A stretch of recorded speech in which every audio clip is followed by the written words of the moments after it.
صابلي بذوق القهوة والكراميل، هذا لو كان تذوقوه راح يولي لكم إدمان. عشاق القهوة راكو رايحين تاكلوا وتتمتعوا، لازم تجربوه في هذا العيد. أرواحوا نبداوه مع بعض.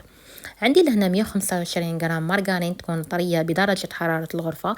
أنني حندير مارغرين ديما، ندي منها كمية تاع 125 غرام، ومن بعد نضيف عليها حبة بيض تاني تكون بدرجة حرارة الغرفة، سكر ناعم، الزيت، غرفة كبيرة قهوة سريعة الذوبان. أنا درت شيكوري، نخلطهم مليح بالباتور حتى يولي عندي قوام كريمي. اللي بالعجينة تاعي بالفارينة اللي كنت غربلتها مع نص غرفة صغيرة تخميرة كيميائية. نفتح العجينة ديالي اونتر دو ساشي، نطبعها الطابع اللي حبيتوه نتوما، ندخلهم يطيبوا على 160 درجة. بعد ما يطيبوا لي نخليهم يبردوا، لصق حبة مع حبة بالكراميل، ومن بعد هنا دوب شوكولا بلون ضفت لها قطعة صغيرة تاع شوكولا اولي، نقلاصيهم نخليهم ينشفوا، ومن بعد هنا سبودريت عليهم شوية كاكاو قبل ما ينشفوا لي مليح، وزينتهم اختيار.